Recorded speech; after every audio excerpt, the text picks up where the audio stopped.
Eu sou o Gabriel, nós somos alunos do terceiro A. Nós vamos apresentar o trabalho de itinerário formativo, monitoramento de espécies da professora Camila. Eu sou a Caroline e o nosso trabalho é sobre a preservação da flora e o desmatamento. Eu sou a Ana Júlia e os outros integrantes do grupo são a Dara, Isabelle Miotti, Mainá e o Matheus. A flora brasileira é reconhecida como uma das mais importantes no Brasil. Há milhares e milhares de espécies vegetais nativas ainda não estudadas.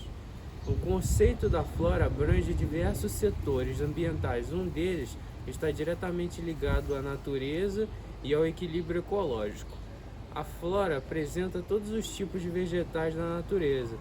Estar a par da importância de sua preservação é fundamental, principalmente por conta de riscos aos quais esses conjuntos está sujeito. Em função disso, ao cuidado com os biomas devem ser uma preocupação constante por parte de todos os seres humanos. Flora é tudo que se define como parte do ecossistema, incluindo plantas, vegetais, árvores, entre outros. O termo flora é utilizado para se referir à vegetação de um determinado local, e o ramo acadêmico que estuda este conjunto é a botânica. Cada ecossistema apresenta sua própria flora e, por isso, ela varia de acordo com o ambiente em que se encontra. A flora brasileira é a fonte de uma rica variedade vegetal e botânica de espécies de floras e frutos. Pelo fato de os biomas brasileiros serem bem distintos e demarcados por sua localidade, há uma vasta diversificação de floras. Proteger a flora pode significar equilibrar todas as atividades desencadeadas pelo avanço tecnológico, reduzindo a poluição, desequilíbrio ecológico, o problema energético e a falta de alimentos no mundo e até mesmo a crise econômica. Devido ao fato da flora ser caracterizada pelo bioma onde se encontra, é importante conhecer as principais floras, biomas do país como forma de preservá-las. Além disso, cada bioma dispõe de um determinado clima, flora e fauna. O conjunto flora está diretamente ligado ao da fauna. Ambos aos termos estão relacionados à natureza e apresentam importância tanto ecológica como para a vida dos seres vivos. Pelos motivos citados acima, não é possível que se tenha uma definição dos elementos que compõem a flora, que sejam válidos para todos. O caráter mutável dos biomas é que faz com que os locais sejam bem demarcados por sua flora, do mesmo que a fauna. A flora brasileira é a mais rica em biodiversidade em todo o mundo. O fato que comprova esse título é a exploração dos recursos naturais. E isso é desde a época da colonização no Brasil. Com o início do comércio do pau-brasil, a madeira é a primeira qualidade e teve papel muito importante no enriquecimento português na época. Entre algumas das espécies da flora do Brasil mais exploradas, podemos citar a da Amazônia, Mata Atlântica, Cerrado e da Caatinga. No Cerrado brasileiro, por exemplo, sua flora é composta por mais de 2.000 espécies de herbáceos subarbustivas. Já na Amazônia, a maior parte da vegetação é de caráter castanheira. Os fatores que colaboram para que a floresta seja tanto rica, então ligadas ao clima favorável, o solo fértil que o Brasil dispõe. O ingresso do meio rural do país é vantajoso decorrente às riquezas naturais que a flora oferece. Entre todo o território brasileiro, é possível encontrar mais de 50.000 espécies de vegetais, motivo que comprova a vasta diversidade no país. Contudo, embora ainda hoje a fauna seja muito rica em recursos naturais, o frequente... O que está escrito? Frequente. O frequente? O frequente. Posso falar daí? Começa de contudo aqui, ó. Tá. Contudo, embora ainda hoje a fauna seja muito rica em recursos naturais, o frequente desmatamento de ambientes fortalece a extinção de espécies. Por esse motivo, fica claro que se preocupar com a flora é essencial para a vida humana. O desmatamento é a remoção da vegetação nativa de uma área, causado principalmente pela atuação humana para atividades produtivas como agrícola, pecuária, exploração madeireira, mineração e infraestrutura urbana. O desmatamento tem sérias consequências para o meio ambiente, incluindo a perda da diversidade, degradação do solo, alterações nos padrões climáticos, a contribuição para as mudanças climáticas, pois a árvore desempenha um papel fundamental na captura do dióxido do carbono CO2 da atmosfera, além do impacto no ecossistema. O desmatamento e as queimadas emitem gases causadores do efeito estufa, sobretudo o gás carbônico CO2, que provoca a mudança do clima. Isso porque as florestas armazenam grandes quantidades de carbono na vegetação e no solo. Qual a importância da preservação da flora? A importância da preservação deste conjunto está diretamente ligada ao equilíbrio ecológico. Por assim dizer, caso a flora de um ambiente seja desmatada e não aconteça o processo de reflorestamento, o local estará com a sua flora prejudicada. Outro fator que pode ser destacado enquanto a relevância de se preocupar com a flora é pela fauna. Seguindo a linha de raciocínio do que a flora representa, todo tipo de vegetação, portanto, inclui árvores e ela é moradia de muitas espécies de animais. Portanto, ao prejudicar a flora, o dano também se reflete na fauna. Esse fato se comprova ao observarmos a quantidade de animais mortos pela destruição do seu habitat natural. O conjunto está fadado à alteração humana para a exploração das riquezas naturais, como a madeira, os frutos, as flores. Por esse motivo, a conscientização de que deve haver uma preservação de reflorestamento é dito como essencial. Devido ao fato de que a flora está associada à vegetação, sua importância em ser preservada é vital ao ser humano. Sem a flora, não é possível que se tenha plantio e colheita de alimentos. Sem ela, não há também habitat natural dos animais e, consequentemente, eles também podem ser prejudicados pela ocorrência e o aumento do desaparecimento das espécies.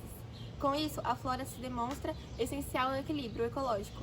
Dessa forma, trabalhar o pensamento ecológico é essencial. Isso porque, além do desmatamento em qual o meio ambiente está sujeito, os biomas também podem ser impactados de forma negativa em função do não reflorestamento pela falta de uso consciente dos recursos naturais. As principais plantas da flora brasileira, a araucária, também conhecida como pinheiro do Paraná, é uma árvore de grande porte, atingindo mais de 40 metros de altura. É um dos símbolos do estado do Paraná e produz o pinhão, semente típica da região. Segundo dados da revista Época, resta menos de 1% da área original de araucárias da espécie. Esta é enquadrada com a classificação em perigo, de acordo com listas oficiais. Pau-brasil, uma das espécies mais conhecidas e presentes no livro de história, que inclusive carrega o nome do país. Já figura na lista crítica de extinção há algum tempo, mas precisamente desde 2004. Muito aproveitado para a retirada de um corante vermelho utilizado na indústria textil. O pau-brasil sofreu o auge da exploração no século XVI, ainda pelos portugueses.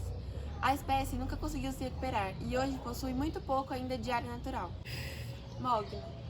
Mogno é uma espécie tradicional da região amazônica, principalmente no estado do Pará. É considerada madeira-lei, uma categoria de troncos fortes e resistentes, muito procurada para a produção de móveis nobres e custo elevado. Essa utilização é um dos principais motivos para a exploração e o desmatamento desenfreado do mogno, que resultou em sua colocação na lista de risco. Jacarandá da Bahia. O jacarandá da Bahia é uma espécie que se enquadra no nível de vulnerabilidade, correndo sérios riscos de extinção. A árvore também é muito utilizada para a produção de móveis de luxo, bem como a confecção de instrumentos musicais. Toda essa questão faz com que a exploração atual seja fortemente regulamentada pelo governo, tendo desmatamento ilegal combatido por forças do IBAMA e Polícia Florestal. Cedro rosa.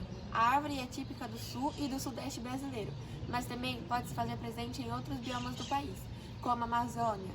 Usada para diversos processos da indústria, como na marcenaria e até na produção de molduras para quadros, o cedro já entrou na categoria vulnerável, mas na lista de espécies em extinção no Brasil. Quais as consequências do desmatamento? As principais consequências do desmatamento está atrelada ao desequilíbrio ambiental provocado pela perda de vegetação nativa. A remoção da vegetação provoca uma grande perda na biodiversidade, assim como a perda do habitat de animais e plantas, e ainda impacta diretamente na reservação do número de espécies em extinção. Desse modo, o desmatamento causa um conjunto de impactos ambientais que geram grande mudança no ecossistema local, alterando drasticamente as características geográficas e biológicas da área desmatada. Além disso, o desmatamento provoca consequências sociais negativas em espécies nas comunidades tradicionais e muito dependente das florestas. O processo de mudança das condições climáticas verificado no globo nos últimos anos é um fenômeno que tem um dos causadores de crescente destruição da vegetação nativa de diferentes biomas. Nele, a demais elevação da temperatura e a ocorrência de eventos climáticos extremos são apontados por alguns pesquisadores como resultado de processos de origem antrópica, sendo um dos principais desmatamentos. Além disso, o desmatamento acelera a ocorrência de processos naturais que são intensificados pela ação humana. A remoção da vegetação impacta diretamente no aumento da erosão e da desertificação, por exemplo.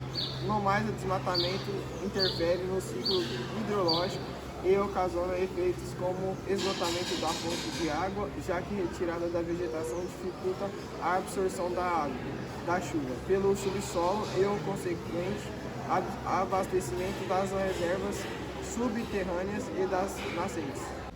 Algumas formas práticas de evitar o desmatamento são políticas de fiscalização e controle ambiental. A ação ambiental busca induzir a mudança de comportamento das pessoas por meio de coerção e do uso de algumas sanções pecuniárias e não pecuniárias para induzir um comportamento social e ambiental com a legislação e fazer, de fato, que as pessoas mudem de ideia. As atribuições de uma política ambiental foram cedidas ao IBAMA pela Lei nº 7.735, de 22 de fevereiro de 1989. Definir novas medidas de combate ao desmatamento. Definir novas medidas nesse setor é algo efetivo. O setor público, junto com as ONGs agrícolas que atuam na causa ambiental, devem propor constantemente novas medidas ou atualizações que contribuam com o fim do desmatamento e que driblem as recentes tentativas que ameaçam cada vez mais a degradação do meio ambiente. Reflorestar. O reflorestamento, como o próprio nome já diz, tem o intuito de formar novas florestas em áreas que foram desmatadas. Essa prática é muito utilizada em locais que têm baixa capacidade de regeneração natural. Quase um terço do planeta é formado por florestas.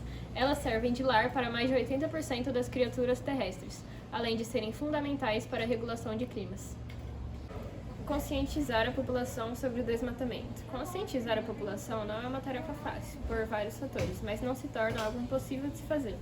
Várias ONGs e até mesmo o governo lutam diariamente para implantar a conscientização sobre o desmatamento nas pessoas. Com isso, acaba se tornando algo visto e que todos têm acesso. Você pode fazer a diferença e participar dessa causa tão importante. Compre produtos com madeira certificada. O selo FSC é uma organização independente que tem o intuito de contribuir para que o manejo florestal seja responsável. Esse selo indica que a madeira foi retirada de maneira correta. Isso significa que o uso é mais consciente e que o impacto ambiental é menor.